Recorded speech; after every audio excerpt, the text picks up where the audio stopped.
YouTube.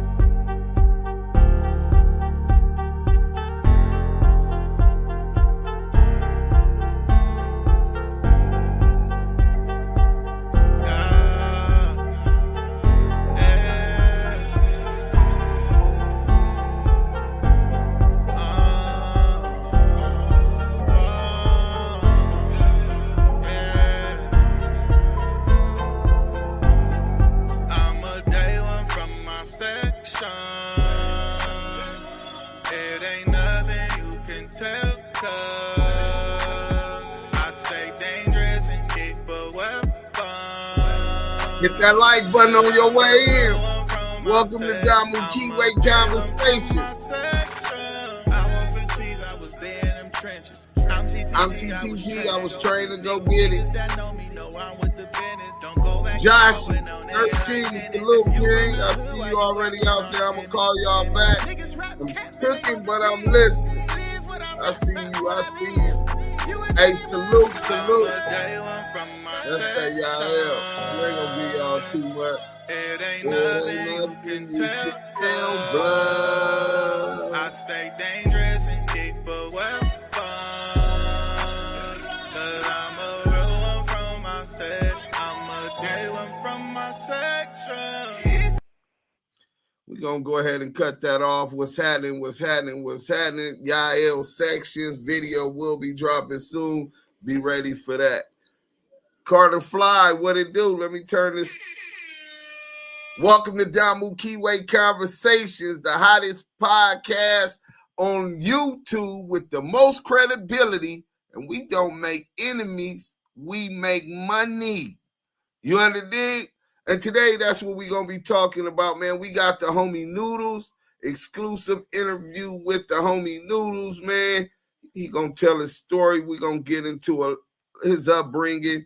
You know what I'm saying? He moved around a lot. We're going to get into that and the core issues behind that. But ultimately, we're going to be talking about that bag. You know what I'm saying? Megan Davis, salute. RDL, salute. I see y'all going crazy. Selena, what up? Oh, here they go, flirting in the chat. They nasty as a motherfucker. But look, salute. So, if y'all didn't know, y'all didn't catch it, the copyright infringement has been filed on worldstarhiphop.com, Media Labs, IA, also against CS2 Back for claiming my entire video as his, right, to try to get it taken down, and then also YouTube. So, just like I'm focused on the bag there, we're going to learn some more about money, how it works, and the business of entertainment as a whole. You know what I'm saying? We stay active in our chucks. Salute, RDL. I see you in here. Make sure y'all smash that like button. Yael, the Kiwe pop star. Y'all know how hard it is to get him. He'll be pulling up. He don't never miss, man. Well, he do sometimes. But it'll be a real good reason. Let me make sure I text him and let him know we live. Because that nigga be like, I didn't know. So he can't say I didn't say it. But look, salute to everybody in the chat. We waiting on the boy to tap in. In the meantime, in between time, we going to play this real quick. Let me go ahead and get to this. You know what I'm saying? We going to wait for the homie to come. Everybody on YouTube, check this out.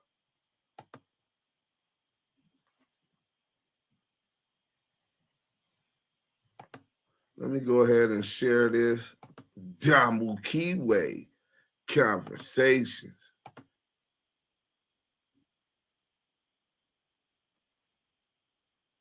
That's not it. My bad. That's the commercial. Let's go.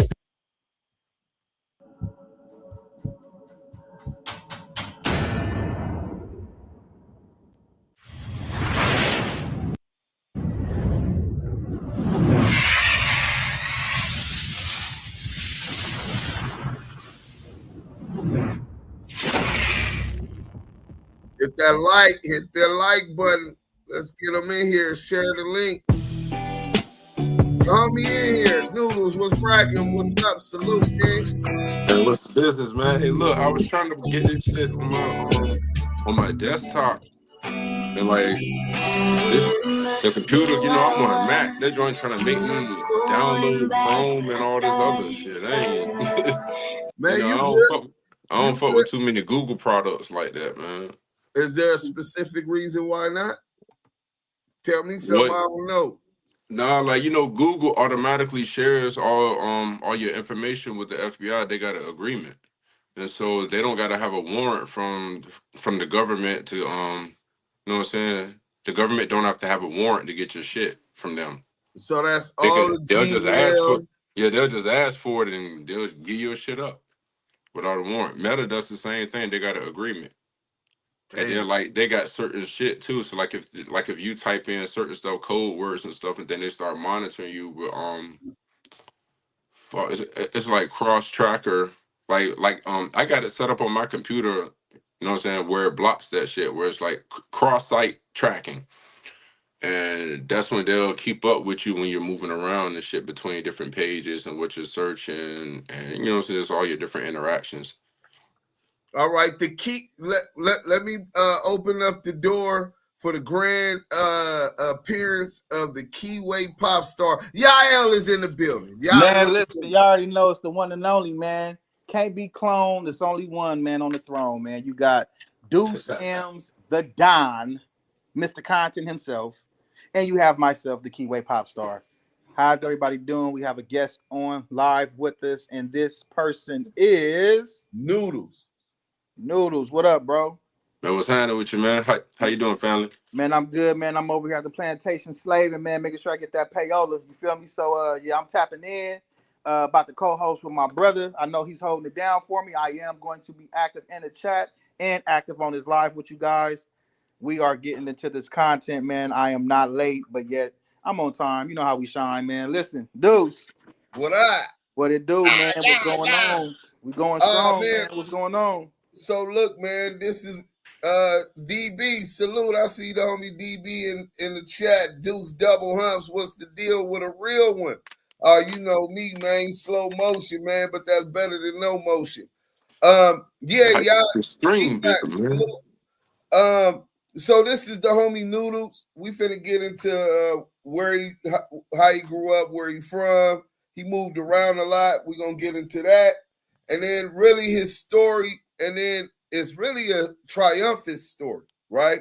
Because like a lot of black men get caught up chasing the dollar or in the streets gang banging, he catch a case. You know what I'm saying? That took a lot of time off of his life. You know what I'm saying? But he made a decision after some people told him while he locked up that he's smarter than jail to be in jail, right? So let's start with where you grew up. Well, first where you was born and where you grew up at. Man, I was born in Virginia. Shout out to Portsmouth, Pistol City. That's where the whole like hashtag I be doing like old Portsmouth ass nigga. Right. That's where that you know what I'm saying. That's where that stems from. Portsmouth is one of the most dangerous places in America right now. It's always kind of been like that for a long time. And during the time frame when I was, you know what I'm saying, as a kid, shit, we were fifth in the nation for homicides. The next city that was like less than 90 minutes away, they were third in the nation for homicides. In my city, we were the heroin capital of the East Coast. So, I grew up in a very dangerous vacuum that really wasn't broadcasted to America. Well, And let me then, ask you this: were both of your parents instrumental in your upbringing? nah, man, I didn't live with my mother. I didn't live with either of my parents growing up.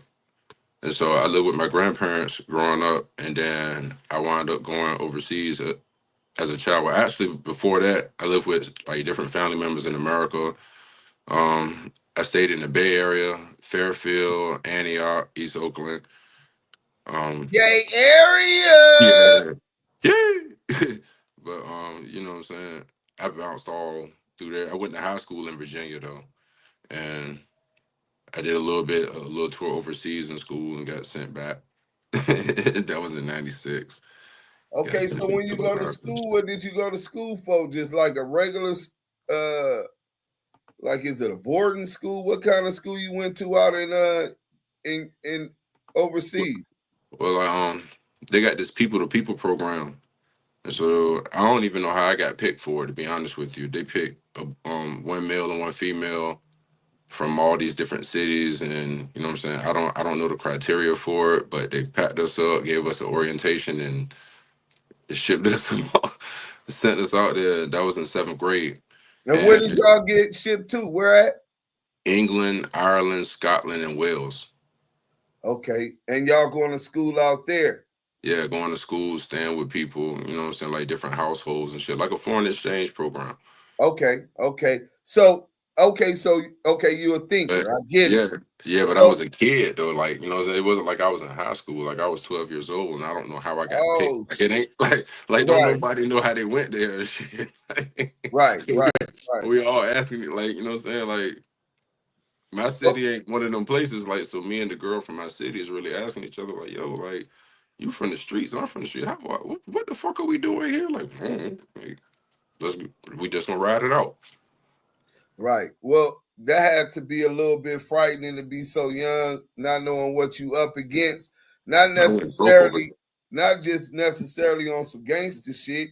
I'm quite sure you was as arrogant and blind to how dangerous shit really get at that age. You know what I'm saying? Male bravado. You tough. Everybody thinking they tough, right? Yeah. Most people thinking they tough. I'm talking about from the position of not having the security blanket of a home, wondering where you're going to be staying to Dude, be you in. don't know no slang or nothing. You don't know what nobody's saying for real, for real. You gotta trust somebody to explain shit to you. You in their neighborhood and you a nigga. It's like it's a little bit different.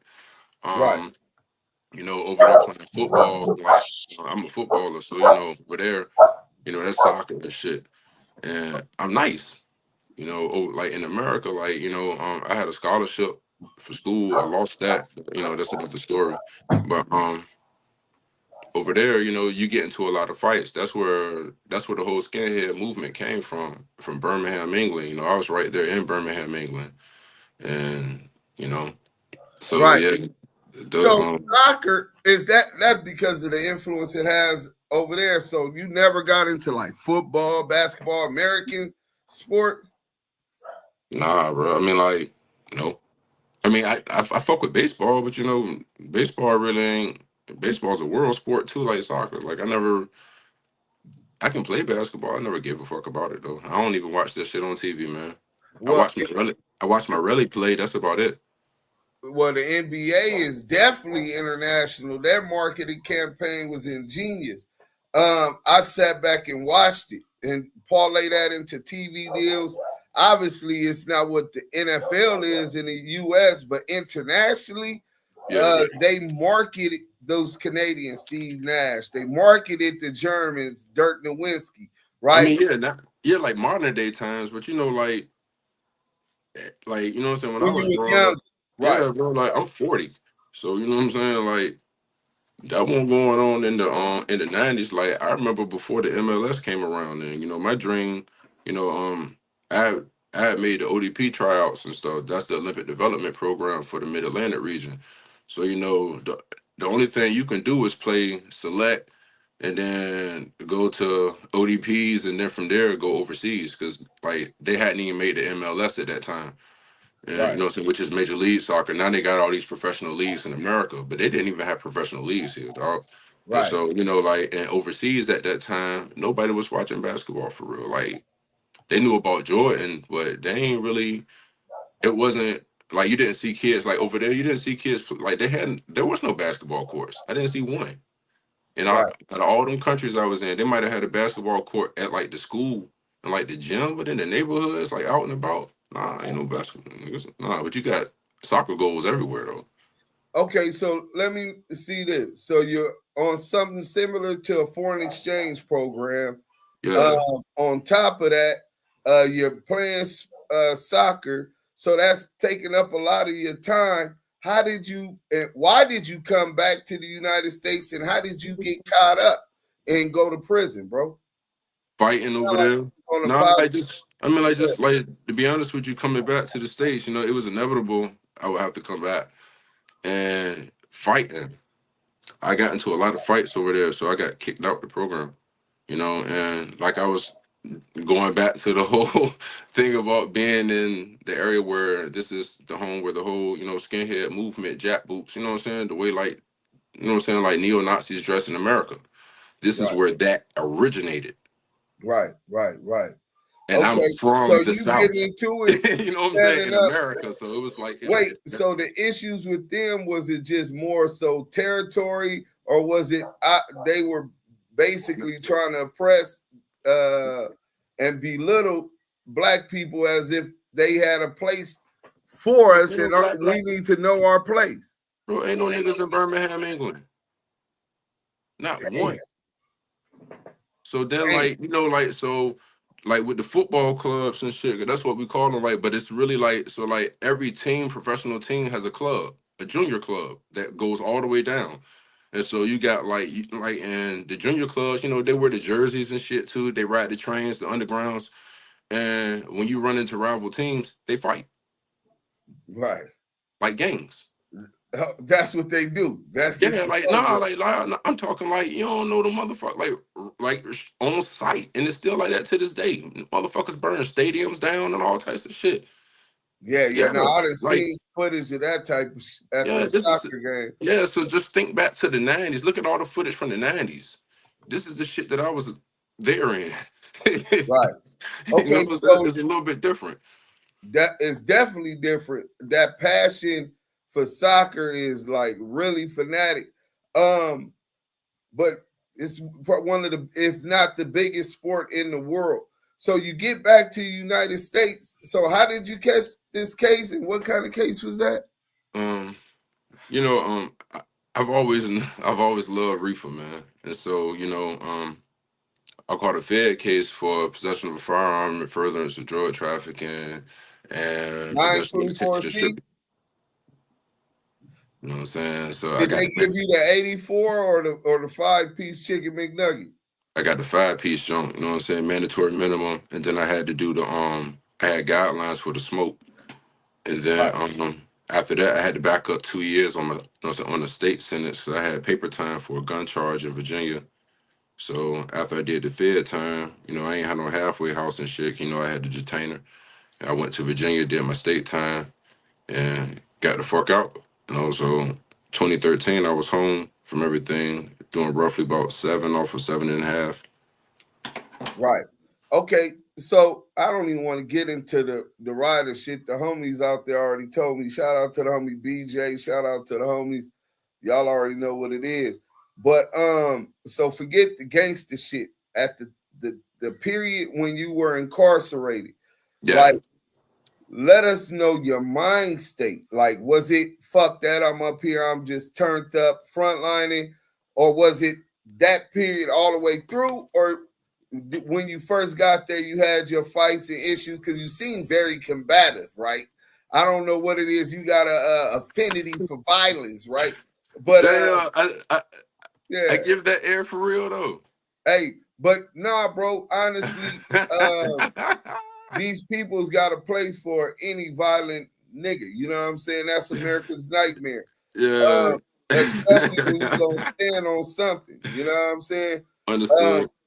so what was your mind state though, bro? Like, do you remember? Did you have a girlfriend going in? Was Nah, you look, ready? right. So this is Yeah, what it was, man. And I'm thankful that I'm thankful and I'm kind of like I don't want to say like disappointed and shit or embarrassed. You know what I'm saying? One of my family members was the youngest person in American history to receive a CCE, which is a continuing criminal enterprise charge.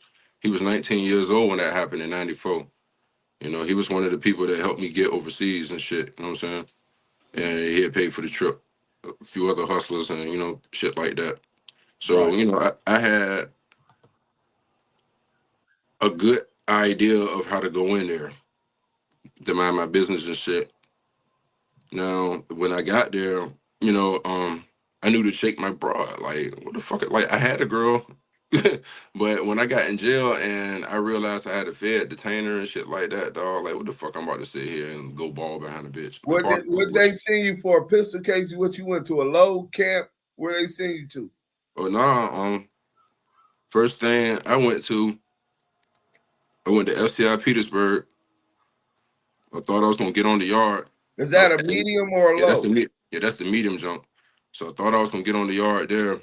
Nigga put a separate tail on my ass. I go to the shoe and I stay back there for 45 days. Then I go to Atlanta, USP Atlanta. And that was a very interesting thing. My first day at USP Atlanta, dog. Uh-huh. Um, 'Cause, you know, like that's what I consider my very first day in prison. You know what I'm saying? Like when you're, you know what I'm saying, you're out and about, you got phone access, you know what I'm saying? You got your khakis and shit, you got your Jackie Chans. And they giving us our bed rolls. I'll never forget this shit, man. They gave me my bed roll. We standing over there. It's like the showers, and you know how it is, like in the DCU joints in Atlanta, where they got like controlled movement in there, so only popping like 12 doors at a time. You know what I'm talking about? Yeah. Yeah, so you know, dude on the phone and shit, and we lined up. You know, the deputy, he getting us our, well, not the deputy, you know what I'm saying, but the CEO, he getting us our bed cards, telling us, you know what I'm saying, where we going to and shit. And you know, you got your joint under your arm. So it's a dude screaming through the door, like, "Yo, where you from? Like, where you from?" You know what I'm saying? And he's like banging on us. So I'm just looking at him and shit. So I'm about to respond, but the dude in front of me, he like, "Yo, shut the fuck up." Right? So I get pissed off at him. Like, you know what I'm saying? I'm young. You know what I'm saying? I'm just turning 22. Like, yo, man, who the fuck is you talking to? Like, telling me to shut the fuck up. You're like, nah, man, shut up, man. Like, don't say nothing to that nigga right there, man. Don't say nothing to him. Yo, I'm trying to save your life right quick.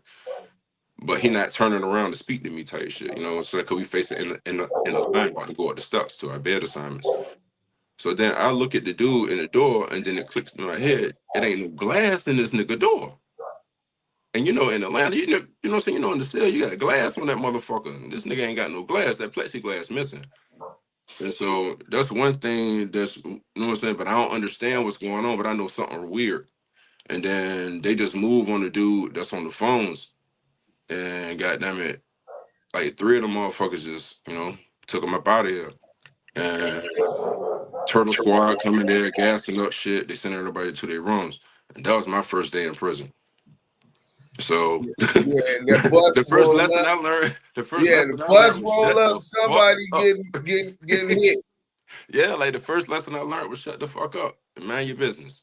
Right. If ain't nobody talking directly to you, mind your fucking business. That was the first lesson I learned. Because that was what happened the very first day. Me and dude got real cool, and shout out to BMF Big. He one of the old school dudes that fell on the BMF case back in '98 from Alabama. Okay. But, dude, So yeah, you he saved my ended up life. doing what, 10 years? Nah, 7. 7. Okay. Yeah. So you do a 7-piece. Did they release you to the federal halfway house? No, I ain't getting no halfway house. That's what I'm saying. I went straight from the feds to do my state time. So altogether, I Oh did yeah, like 7 years. I yeah. have, Right. yeah, my sentence was 5.5 for the feds. You know, I had the 5 man though for the pistol jump, 6 months for the reefer, and then I had 2 years for the state time. Right. Okay, but then you eventually get out. Before you get out, Mhm. what was your mind state? Did you already have short-term and long-term goals? Was Oh you on? no. Um, to be honest with you, when I just before I got out, like you know, in the state, they got this reentry shit. And so, like in the feds, you know, you got RDAP in the feds, and I ain't Right. qualified for RDAP, you know what I'm saying? Because I had a crime of violence, you know what I'm saying? That's what they consider, you know what I'm saying? You know what I'm saying? The possession of a firearm and furtherance of drug trafficking, even though you ain't done shit. But anyway, you know what I'm saying? They call that a crime of violence, so nigga don't get no RDAP. And I wound up running into, oddly enough, on my yard, we had a lot of mafia dudes because I was in the Northeast when I was like the last spot I was at in the feds. And I ran into the man that invented America Online, and me and him became cool. You know, like we used to spin the track, chop it up, talk about different shit, and that's when What's I his started. name? He created AOL. Yeah, Harry Zakis. Okay, No, okay. so I call him Phil and shit, but he was in there for some other shit. We got to chop it up about that, like outside of this shit, for what Phil was in there for. But Uh-huh. I call him Phil. That's my homeboy and shit. Solid dude, cool motherfucker. But we used to talk a lot, and he used to always like talk to me about the books that I read and shit like that. And I used to have him at the lunch table sitting with the homies and shit, which was the weirdest thing. You know what I'm saying? 'Cause he ain't had nowhere to sit, like in the chow hall. Dude, I'm on the phone, man. I'm handling. No, I'm not doing that right now, dude. Move, please. I appreciate it. Thank you. Go play. You got a Nintendo Switch and a PlayStation, dude. Go do something else. Okay, take your coat off, man. You're in the house. But dude used to sit at the table with the homies and shit. You know what I'm saying? Like because we all wanted to just learn different shit. Like we know how to do all the street shit, dog. Tell us how to steal money. Tell us this. Tell us this. Like the real shit. Like literally. And from those conversations with him, I just like he was like, man, you need to learn more about stocks and stuff, man. You need to understand business. You sit and watch the news all day long, you understand the tickers. And then he just started explaining to me like business structure and stuff like that. And it's like explaining to me how gangs was really like corporate entities and we don't even know it, and that's why we getting hit with the ricos because we're starting to do business and we're corrupt organizations. And it's like, yo, y'all got to figure out how to switch the shit around, but y'all got a great system. And he's like, man, in the corporate world you don't gotta like violate nobody when they fuck up. Like they violate, you just write them up. It's like that's all you got to do. He's like, man, you don't got to beat nobody up for doing. And I'm like, you know what? That sounds inviting. I like that shit. Like this. That's only something I might want to do. Is I'm doing the same shit all day long. He like, yeah. He like, I hire you any day. And that was it. When that motherfucker told me he hired me, and then when I got home, we kept in touch. And I go kick it with him in DC or some shit, or I'm saying, go out to New York, kick it. And that's when I started getting into day trading and shit up there. And I started hanging on Wall Street, literally at 75 Wall. It's an Andaz hotel up there across the street from the market. And I used to go there like a lot and stay up that shit. And I used to go to the Dead Rabbit. It's a restaurant, like the same one from the gangs in New York. I used to go to the Dead Rabbit because I knew the niggas from Wall Street to go hang there after work and get drunk. So they'd be there. And there's another spot called the Blue Bar, all there down there in Battery Park and Position. shit. Hmm? You're positioning yourself for success. Yeah, you know what I'm saying? Yeah. So like I'm just rubbing shoulders, meeting motherfuckers, just trying to figure this shit out. It's like, yo, I want in. Like I even tried to walk in the market, and that's when I found out that you gotta have the certain credentials to get the floor credentials and shit. So I'm like, all right, bet. Like how I do that? They're like, you gotta register through FINRA. Like, well, how do I do that? Like, nigga, I need in. Like, the fuck you mean, dog? And that was just my passion for it then at that moment. And that's where like the whole Black Buffett shit came from. Like niggas back home in the Black projects. buffet. Yeah, like they used to call me the Black Warren Buffett. And because I was doing all the day trading, that's all I talk about all day long. It's like selling stocks, buying this, buying this, buying this. Like I had stopped selling drugs and everything. Like I was like, I'm good, dog. Like I'm just gonna sit here and day trade all day long. So Well, that's hold on, slow up. So you talked about Black Buffett, right? And yeah. you assuming everybody know what we meant. So Oh. let's talk about you getting into this hip hop thing, Yeah. and then we're gonna get back to the money. All right. So yeah, man, Black Buffett, that's the name that I do music and entertainment under. And I did it I mean, I had fun with it. Like I enjoy music. Like one of the things that made me slow down, one of the homies that like when the homie got shot performing, and I was like, you know what I'm saying, I'm a single dad. And you know what I'm saying? Like who gonna take care of my kid if that shit happened? And that was one of the things that made me like, you know what, I might need to find either another genre of music or some other shit to do with my life. But I Like, still well, you had a couple songs. What was some of the songs you participated in? What was the biggest song that you put out? shit. I mean, I had a couple of different I don't like I like shit. I got Guns Up with Billy Dance from MOP. Um, I got White Lies with Pusha T. That's my rally. Shout out, Push, Malice, Pharrell, all them motherfuckers. Everybody back in Virginia. My brother Y, you know, he put that one together for us. I got tracks with Cassidy, fucking shit with the homies. Fuck.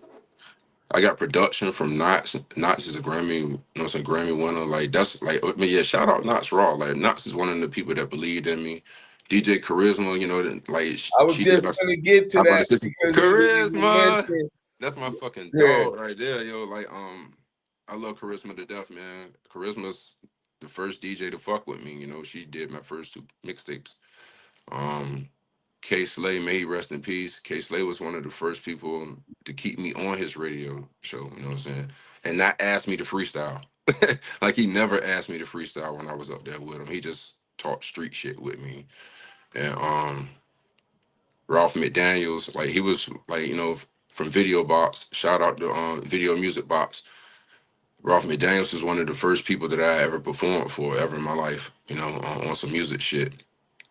And I drove all the way up to New York. I was on papers and shit. I wasn't supposed to be up there. And I just went and popped up there, performed, got the fuck out of there. And I just been spinning around, man. Like fuck around with DITC and Lord Finesse. Shout out Lord Finesse. Showbiz, AG, all them, you know, they showed a lot of love with me when I be in the Bronx. That's where I record at. I go to DITC. You know what I'm saying? Like I've always kept it organically hip hop with stuff. When I'm in Virginia, I'm always at Knott's spot. You know, or I used to be at Timberland spot recording there. You know, because that's where I'm from. And you know, once you start moving around in certain circles, you're just gonna keep it in those loops and shit, man. You know, niggas don't chair hop. Same way with like with a barbershop, you ain't chair hopping. Right. Well, obviously, I liked it, your business acumen, and that's what we used to talk about after I had caught my cakes, right? Yeah, With the hit your Bremen popping. You was there. I think you get to send me some other producers. But from the business standpoint, you was already on your shit, right? And I noticed that, like, damn, he kind of similar to what I'm on as far as learning the business of music. But anyway, let's back up real quick. So you get out of jail, you hanging with these dudes on Wall Street, you soaking up the game, you yeah, want in on the market and understanding it, and you making the time and sacrifices to learn what it's going to take for you to do that.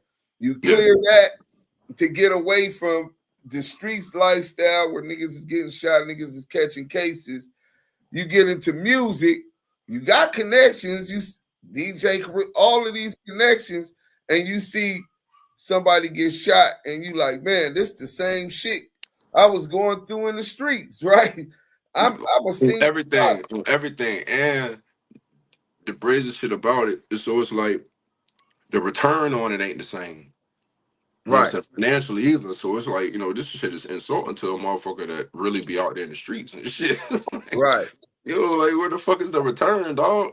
You know what I'm saying? Like, Yeah, most people don't understand that's one of the worst business investments you could do is into music because unless you got a nice budget and a good strategic marketing plan, you know what I'm saying, you're not going to generate that much money, right?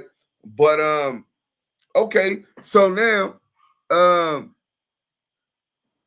remember after you was doing the music, you left the music alone. I went back to prison, and then when I got out, about a year and a half later, I talked to you. You was going through some shit.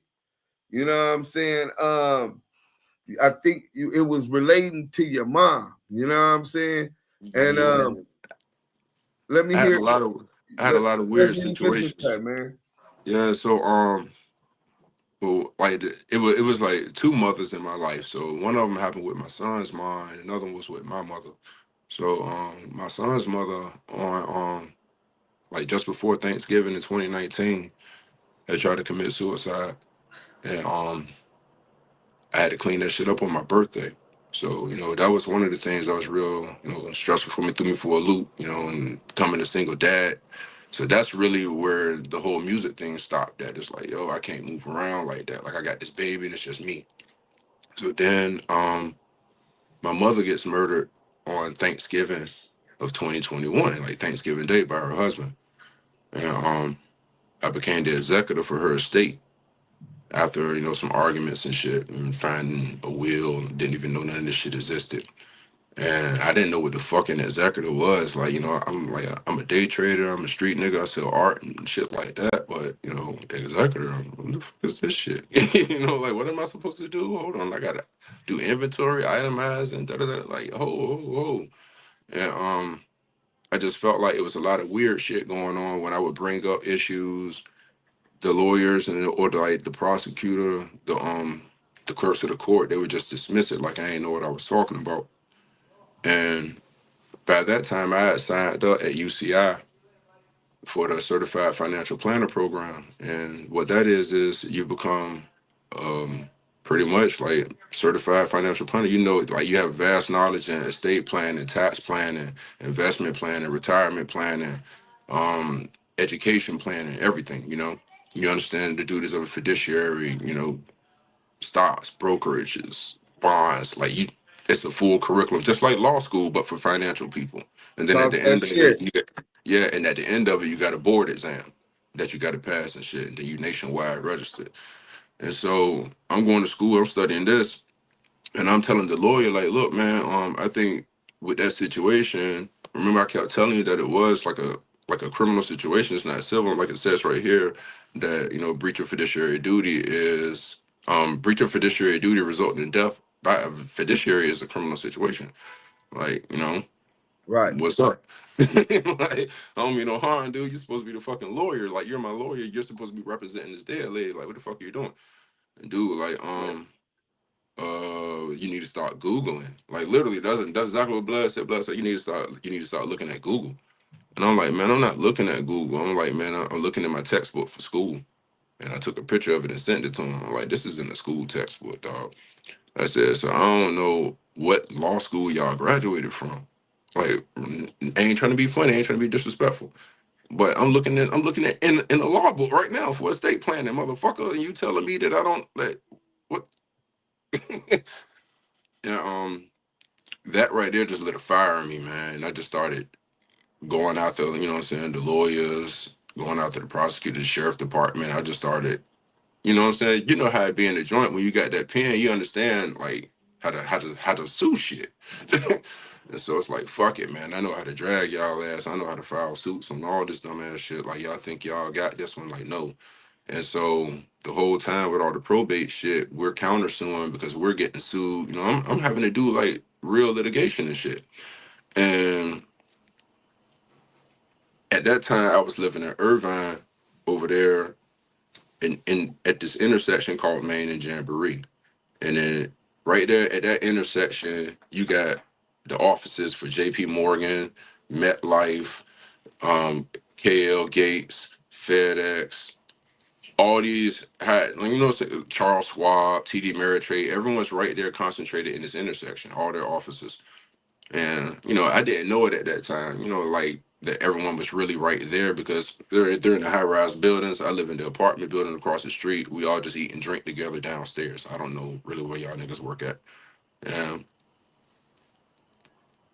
we were just talking one day and I was explaining to them about the probate shit. And they're like, man, you do probate law? Like that's what you do, estate planning? So I'm like, nah, I don't do estate planning. I'm just arguing this probate shit, man, for my mama. You know, and I'm on the phone like these lawyers and shit, they pissing me off. I'm having to fire people, rehire motherfuckers and shit like that. They are like, I don't know how to litigate. And dude, they looked at each other and said, no, what you're telling us is you do estate planning and you're not getting paid for it. I'm like, what? And they're like, man, you need to start looking at insurance firms and you need to start getting hired. Like, man, you go to school at UCI, you're at a nerd school, you know the shit. You got real world experience. Like, you know what I'm saying? Jump on it. Start applying. That's how I got into this world. And then, like, you know, I got a unique story because when I'm explaining that shit to people, they understand, like, damn, like, dude really did go through some wild ass shit. So I know exactly how to prevent a family from going through it. Like, I know what every family wants to pass along to their children, and I know what y'all up against. And I know how greasy that shit can get. Well, yeah, definitely, bro. So you still come out smelling like flowers at the end of just that part before we go on. But I just want to revisit two things that I picked up conversating with you, right? So you have Damu Kiwe conversations. you have to deal with the loss of your child's mother and Nah, became bro. Nah, bro. She's still alive, bro. She just, you know what I'm saying? That was the last of her attempts. She had okay, 4 attempts in 1 year that year. but you still ended up a single father, right? Yeah. So as a single father, you made a decision that you were going to give up what obviously at the least could be said a productive, positive experience in hip hop, right? You did that for your family, right? Prioritizing your family. Cold Um, turkey. and then we move forward, and then after your mom passed away, you get into the state and see that they trying to jerk y'all, your people, take over the estate, and you're doing this and fighting for your family and what you got coming, right? Yes, sir. That's all I wanted to make sure that everybody else followed that line of your actions. See, people could tell you they're about family, they could tell All you right. this, but this is really indicative of who you are, what moves you in a certain direction. Uh yeah, you got anything before I get to this next thing on anything I said? Most definitely, man. I want to ask Noodles, man. So you explored your musical situation in the industry. You've been in the industry. I guess you can say that. I mean, I bounced around. At that time when I was with Charisma, me and her had the same manager. You know, Okay. when she won the Global Spin Awards in 2017 in February, like me and him went down there to collect that for her. You know what I'm saying? Me and Mark, you know what I'm saying? DJ Mark the West. Uh Like all of us went down there, to collect that. So I guess, I was in the industry, but not really there. Like, I was doing all the radio shows. I was on Hip Hop Nation with DJ Envy. You huh. know, Okay. like I did my circuits. It's just that, I was really anti-show. Like, you know what I'm saying? Like when the homie got hit up at a show, it was like, yo, fuck that. Like not being funny. You know what I'm saying? At least around the way, I know what I'm expecting out this shit. Like, you know what I'm saying? Pat that motherfucker down before they come in this door, dog. So that's really what kind of was. Yeah, I was good on it then, bro. But if it was more like on the professional side of being in the industry, yeah, I definitely do that shit. You know what I'm saying? Oh, okay. So who are some of the artists that you was able to work with while you was up in there? I mean, yeah, like shit, Pusha T, Knots Raw, Lord Finesse, um, Cassidy, Billy Dance, like them dude. I'm trying to think who else. Shout out DJ Red. DJ Red from Screwed Up Records and Tapes down there in Texas. In Texas. Okay. Yeah. Yeah, man, we got a lot of shit together. Like I got a lot of chopped and screwed shit with them, man. Okay. Are you still exploring your industry endeavors, man? You still messing around, or are you just kind of doing? No, I Uh, like so actually I've been working on a few things, man. I just been keeping them up. I've been working on a situation with Universal, and uh huh. then I'm just been keeping quiet about that shit because Oh, that you know how that go. Like it happened. At this point, I ain't really that stressed about it because I know Right. what I can do with this financial shit. So Oh, okay. Got I it. mean, Okay. That's what's right. up, brother. Welcome, Diamond. Diamond, what up? Diamond. What up? What up? we You What good. got up? What up? Yeah, anything for the brother Noodles? yeah. I wanted to ask him.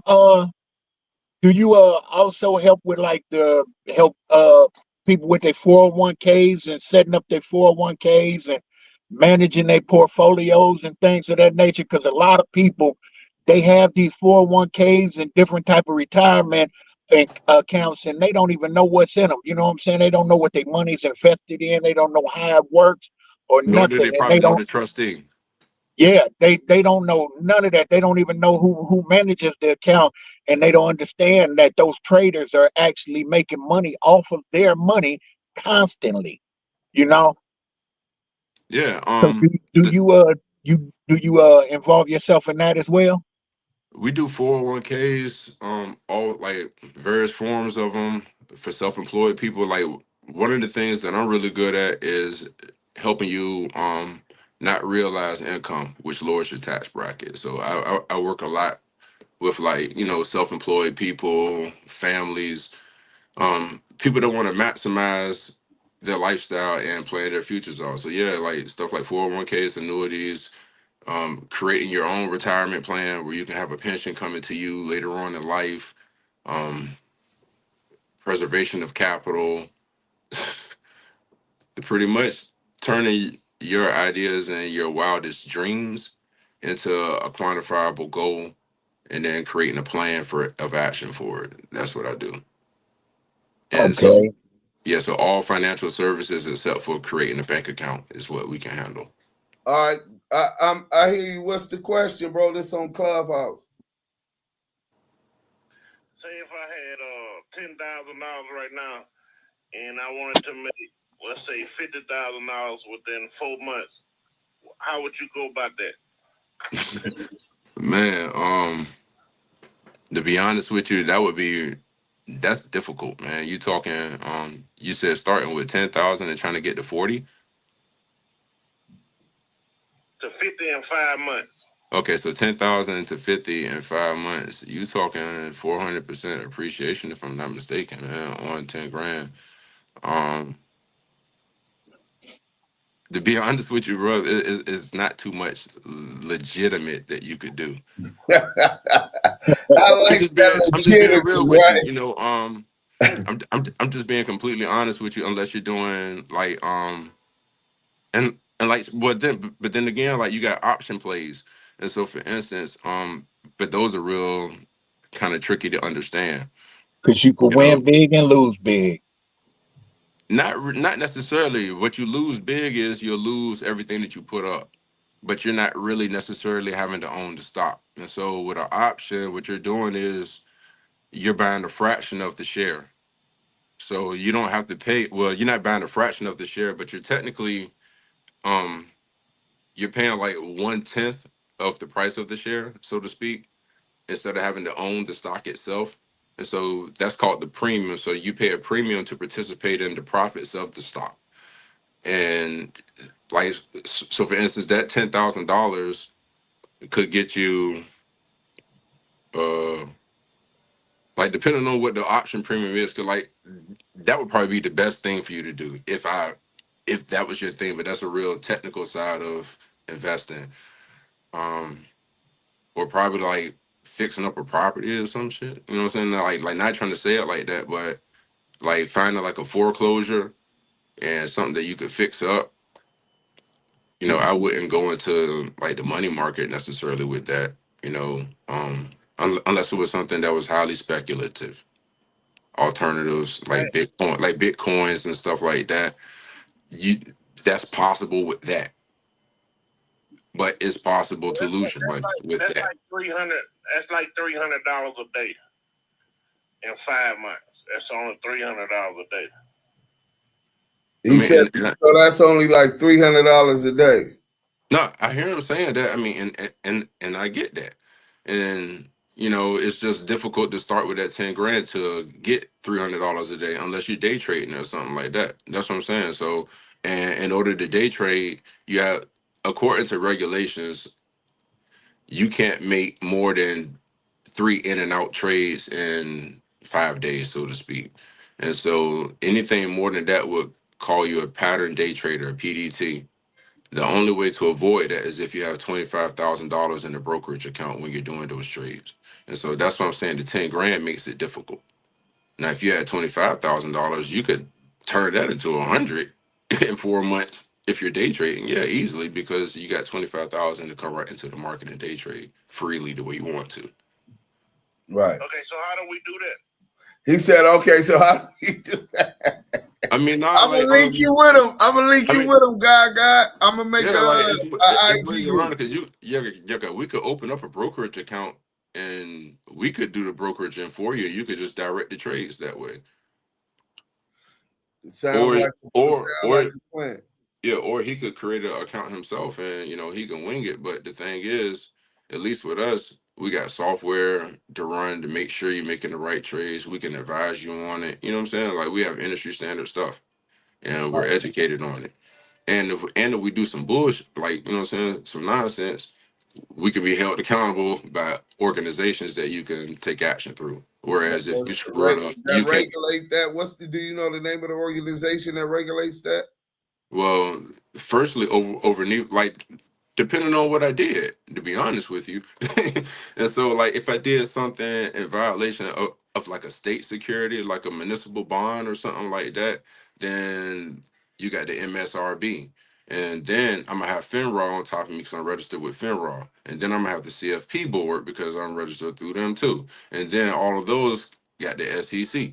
So, and then you got state sanctions that can come from the MSRB. It's a whole bunch of stuff. So outside of that, I'd be getting fined by all these different organizations, getting suspended. You know what I'm saying? Like, it's repercussions for jacking off people's stuff.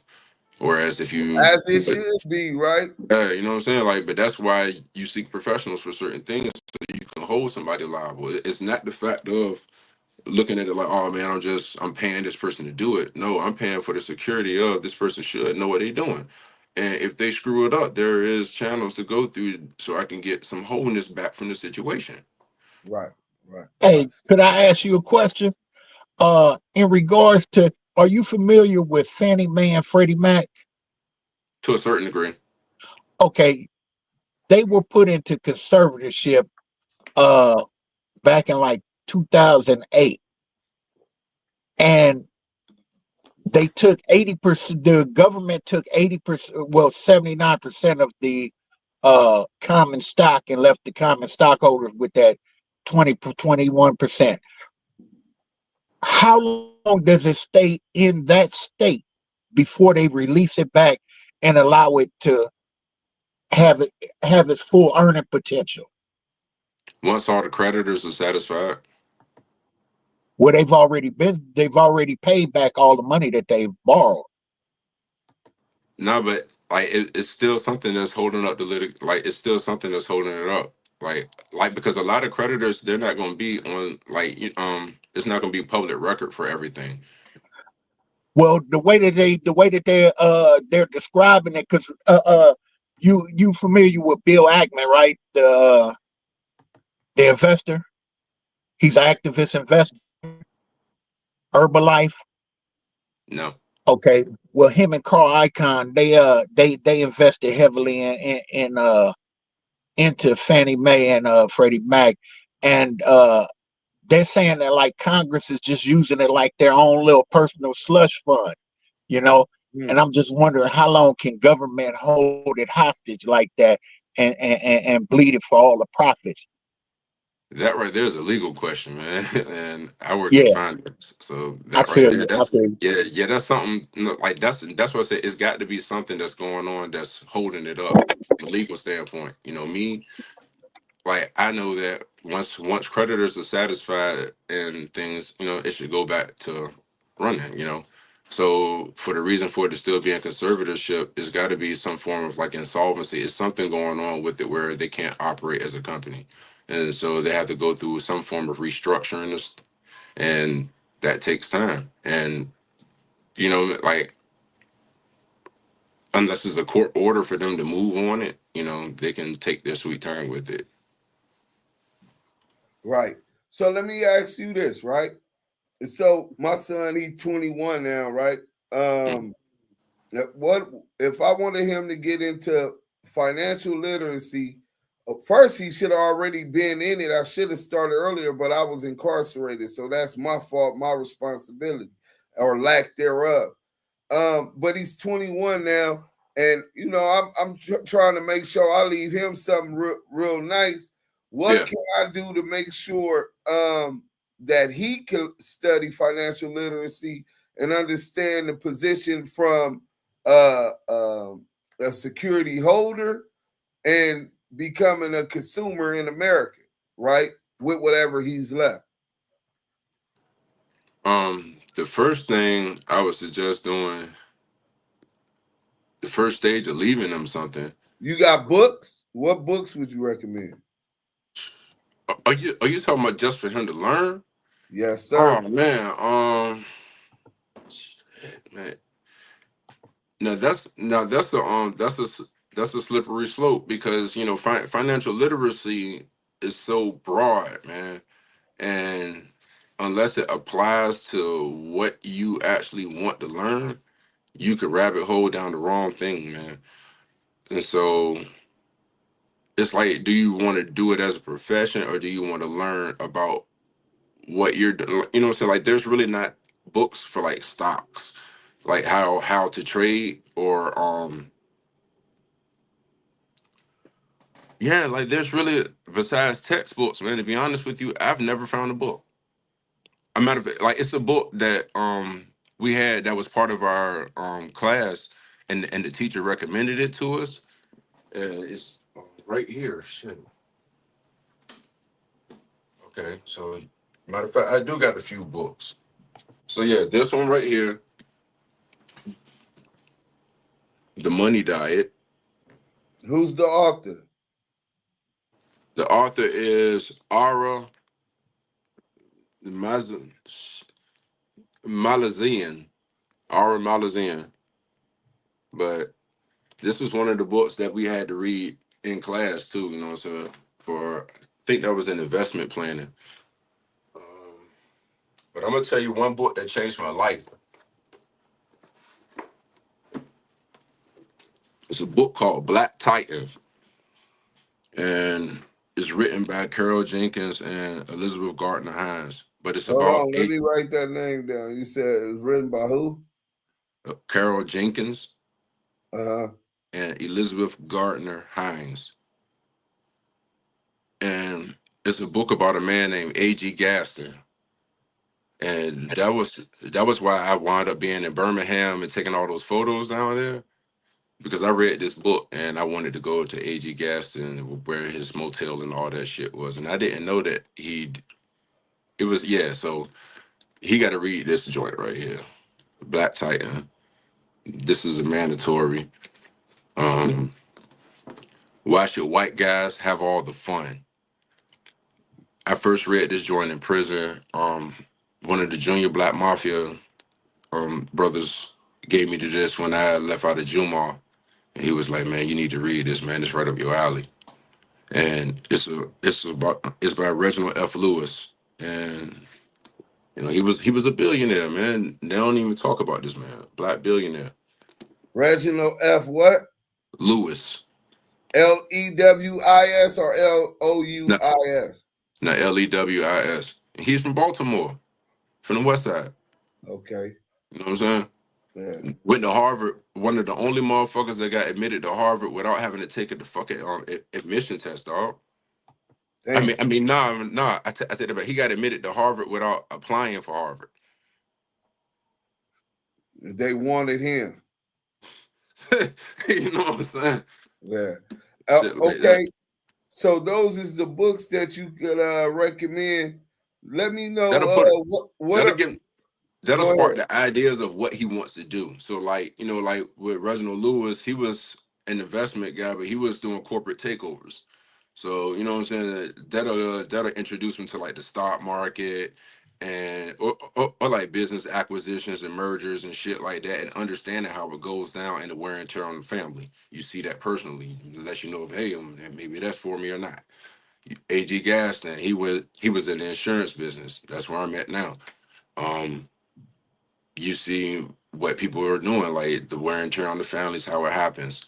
But it gives you two different sides of the investment world, because there's only three places that you can put your money at to make it operate in the commercial sphere. And that's commercial banking, investment banking, or an insurance company. That's the only three places. Nowhere else. Right. Everybody has to funnel through one of them at the end of the day. Okay. Finally, we're gonna bring this to an end. Wife, you just said the dinner done. So but I want to get this one up out of you, man. What do you got what are you working on today that you want to let the people know? And for anyone who's seeking to make wise investments, strategic investments, and or to create a portfolio for the forecast of their next 10, 20 years, how can they get in contact with you? You got various ways. I can give you. I can drop my work email if people can keep up with that. Yeah, what is it? It's Jonathan. It's conventional spelling JONATHAN dot MOORE at bankers BANKERS life LIFE.com. Just shoot me an email and we can figure it out from there. All right, well, I'm gonna put that on there real quick, man. This is how you can get into the get up with the homie Noodles.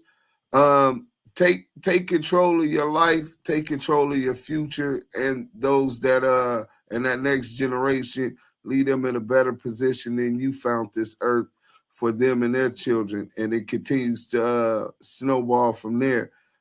Anything else? Yeah, Diamond. I'll let Diamond go if he have anything. Yeah, just one quick thing. For people that do decide to dab in day trading, do you recommend as far as platforms go, E-Trade, Charles Schwab? What platform do you recommend?